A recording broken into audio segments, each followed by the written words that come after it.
ASTC long live! ASTC long live! Dura Mohan Jindabad! Dr. Dura Mohan Jindabad! Dr. Dura Mohan Jindabad! Izinkan seseorang dulu.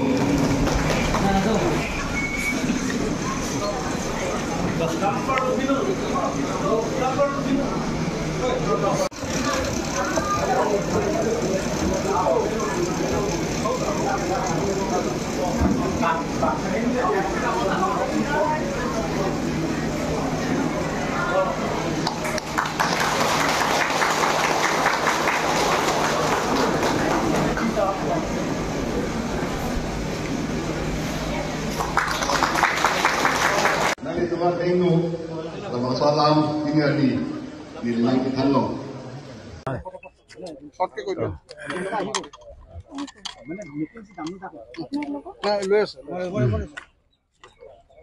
আজি সকলোৱে জানে যে আজি আমাৰ autonomous state demand committee স্বায়ত্তশাসিত ৰাজ্য দাবী সমিতিৰ মানে 40তম মানে ফাউণ্ডেশ্যন ডে। ইয়াত আমি অটোনমাস ষ্টেট ডিমাণ্ড ডে বুলি ঘোষণা কৰি এই অকেজনটো আমি মানে পালন কৰিছোঁ। আমি ইয়াত ASDC বুলি ক'লে মানুহে ভাবে এইটো এটা গ্ৰুপৰ সংগঠন, কিন্তু ASDC এটা গ্ৰুপৰ সংগঠন নহয়।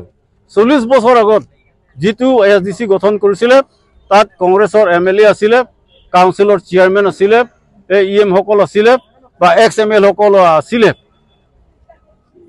গোটেই মিলি সংগঠন বিভিন্ন সংগঠন মিলি পেলাই 1986 চনত আজিৰ দিনটো মানে অটোনমাস ষ্টেট ডিমাণ্ড কমিটি গঠন কৰিছিলে। কিন্তু দুৰ্ভাগ্যবশতভাৱে মানে একমাহ হোৱা নাই চৰকাৰৰ প্ৰৰোচনাত, চৰকাৰৰ ইনষ্টিগেশ্যনত চৰকাৰে মানে চাল কৰি পেলাই ইয়াত ASDC বিভাজন কৰিলে, এটা গ্ৰুপ কাস্কম বুলি বনালে। পুৰা ষ্টেট গভৰ্ণমেণ্টে এইটো বেকিং কৰিলে, সহায় কৰিলে। আজিও আমি ভাবি আছো যে যোৱা 10 বছৰৰ পৰা আমি চেষ্টা চলাই আছিলো যে একেলগে কেনেকে আমি আন্দোলন কৰিব পাৰিম, সব পাৰ্টি লৈ সব সংগঠন লৈ পেলাই আমি কেনেকে আন্দোলন কৰিব পাৰিম। সব সংগঠন সব পাৰ্টি যদি মানে একেলগে আন্দোলন কৰো তেতিয়াহ'লে আমি অটোনমাস ষ্টেট হাসিল কৰিব পাৰিম, এচিভমেণ্টটো আমি পাম। তো ইয়াত এটা কথা ক'ব বিচাৰিছো যে অটোনমাস ষ্টেটটো কাৰ্বি আংলং ডিমা হাছাও ৰাইজৰ ডিমাণ্ড কৰা বস্তু নহয়। কাৰ্বি আংলং উত্তৰ কাছাৰ ৰাইজে ছেপাৰেট ষ্টেট ডিমাণ্ড কৰিছিলে, কিন্তু সেইটো ভাৰত চৰকাৰ অসম চৰকাৰে আলোচনা কৰি পেলাই এটা স্কিম, এটা আঁচনি ঠিক কৰিলে যে অসমখন বিভাজন কৰিব নালাগে, বিভাজন নকৰাকে অসমৰ ভিতৰতে এটা সৰু ৰাজ্য গঠন কৰা হওক।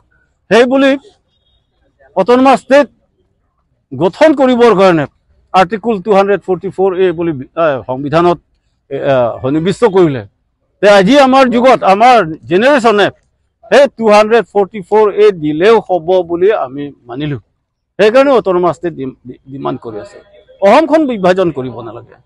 ইয়াত মানে একেটা পাৰ্টিয়ে ডিমাণ্ড কৰি থাকিলে, একেটা সংগঠনে ডিমাণ্ড কৰি থাকিলে এইটো নহ'ব। সেইকাৰণে আমি ফৰাম গঠন কৰিলো যে forum for hill autonomous state movement. সেই ফৰামৰ নামতহে এতিয়া আমি বিশেষভাৱে অটোনমাস ষ্টেট আন্দোলনটো আমি মানে আগলৈ মানে যাম, হ'ব না।